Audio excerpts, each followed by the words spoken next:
David Lynch got me thinking. I mean, hearing this was basically what I needed to hear. You always hear bits and pieces of things you like, especially on Instagram when you're scrolling. But this one right there just literally articulated. It's like the first one I've seen from him that just kind of articulated what I've been feeling a lot lately, especially a lot since graduating film school. A lot of course, I'm sure a lot of my peers have gone through a lot of self-discovery. I, I'm not, I'm, yeah, you can DM me. I'm sure you have. So, especially in my situation where I have a family and I am still trying to pursue this film thing, right? Uh, which is, to be honest, pretty insane. It's pretty crazy. But it got me thinking. It got me thinking a lot because I have been feeling this. I have been seeing, noticing this, realizing this, that the Hollywood dream, the Hollywood dream is over. And let me go ahead and take the time to understand, to kind of illustrate what I'm talking about, what I'm saying. Maybe I'm gonna be rambling off, but who cares, Because it's just me. I need to get these thoughts out, and if it helps you, then cool.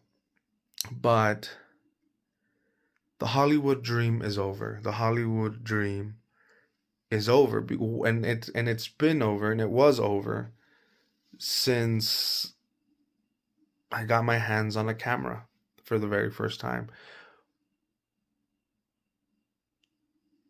I'm coming from a background where filmmaking wasn't at the forefront of my future. It was mostly found at a later part in my life, and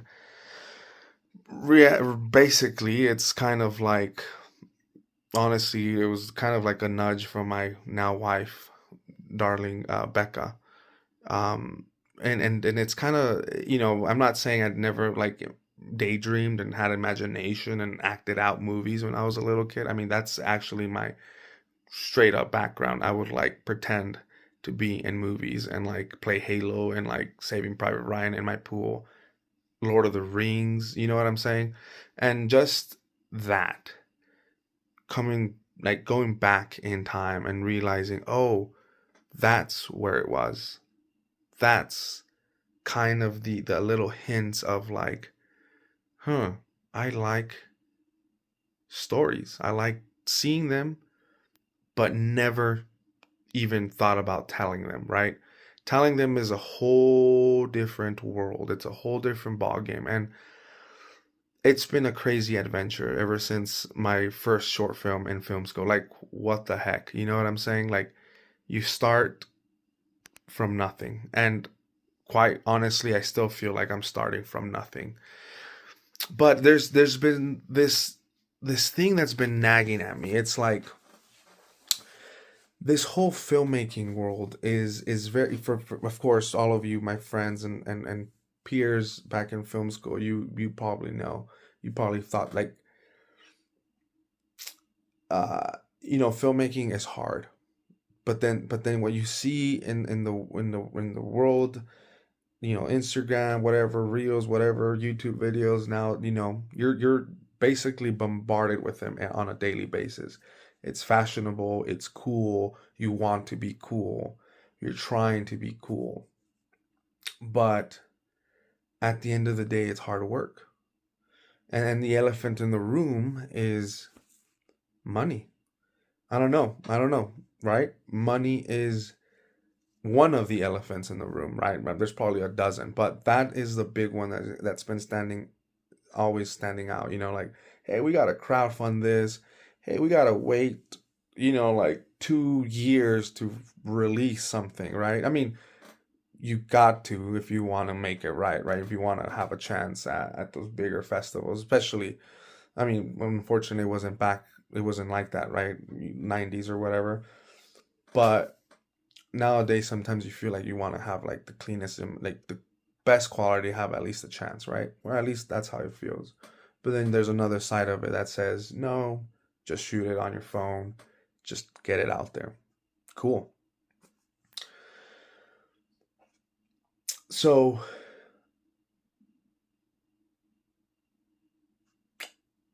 why do we do it? Why am I literally 12 midnight? I have 2 short films I'm going to shoot this weekend. I see this from, statement from David Lynch, and I'm like, I gotta share it. I gotta share what I'm thinking. I have to. Is this the way filmmaking is now? You have to show the process to get seen. You have to demystify, what it is, what it takes to film, especially when you don't have a lot of money, okay? To be spending constantly, to be learning this craft. I mean, how else can you do it?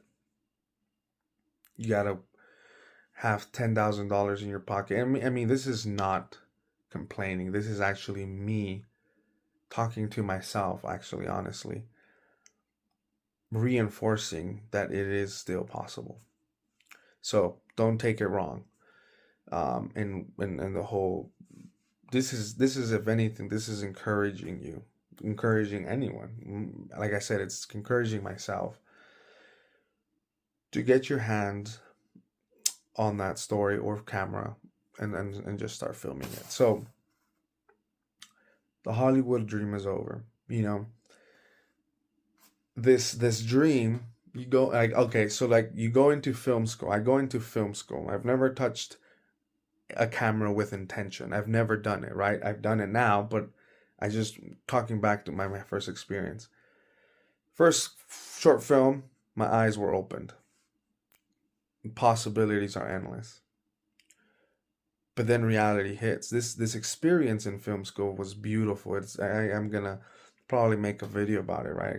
I have to. That's the thing to do now. But and talk about my experience there. But it's the greatest experience I've ever had. Why? Because I've discovered, I've unlocked that passion, that imagination that I had as a kid, as a teenager or whatever, that it was just hitting there, right? So I graduate from film school, and of course, self-discovery continues.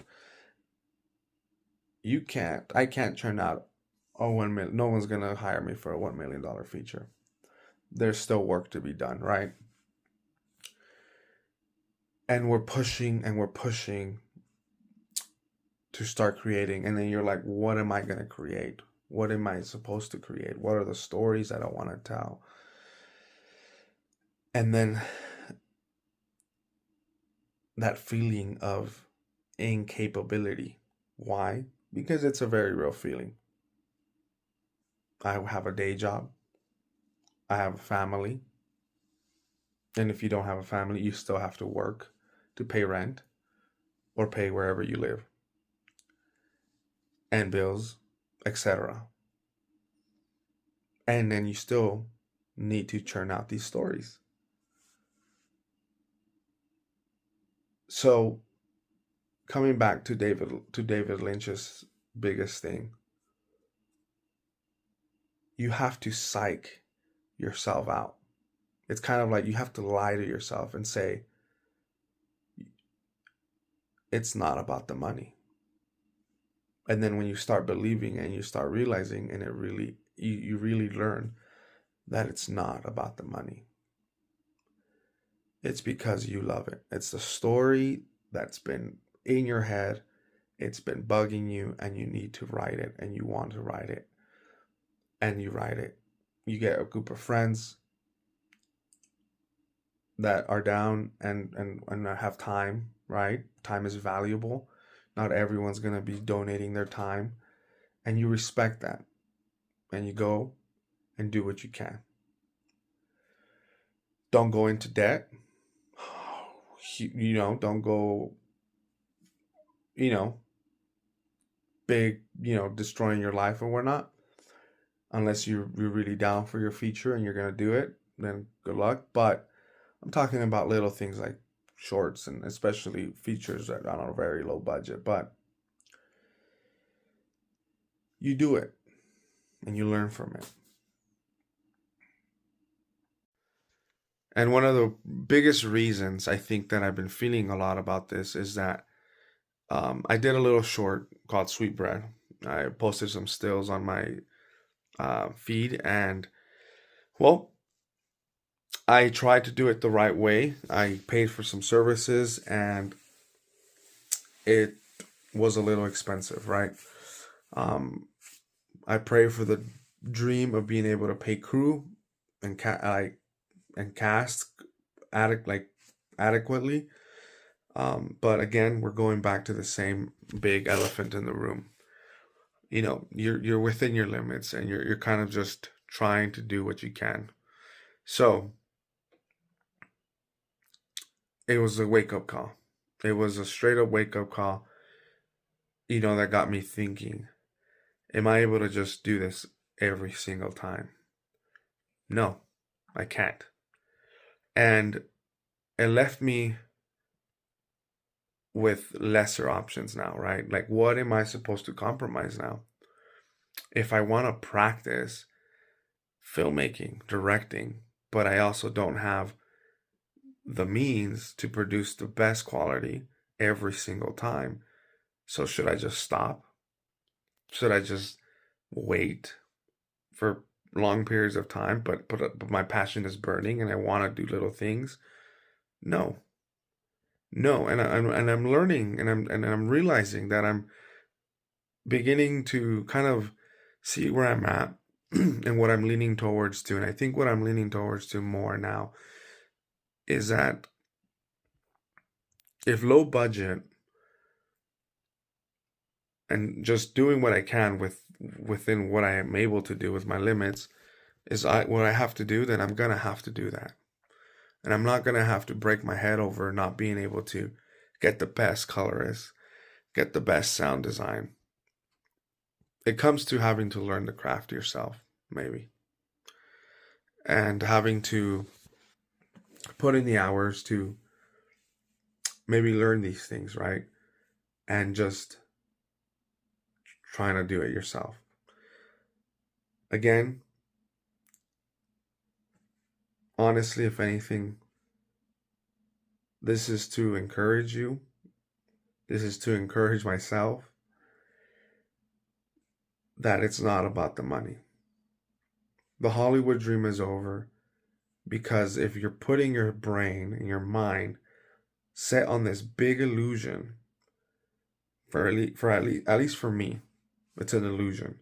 It's a hindrance to even try to pretend, right, that you can reach that when there's a lot of work to be done still at this level, at my level that I'm at. It might enable you to gain the sense of freedom, right? Maybe it's just a me problem. But that David Lynch statement hit the chord. You're not thinking about that luxurious illusion. You're stripping all of that down, and then you're looking at yourself in the mirror and you're deciding, if I continue this route of filmmaking, storytelling, whatever, are you doing it for the right reasons? And those right reasons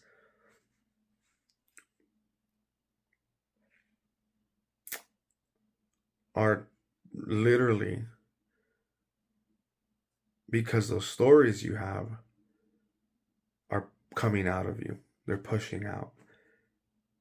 And you love the craft so much that there's nothing else you imagine yourself doing. So, sorry.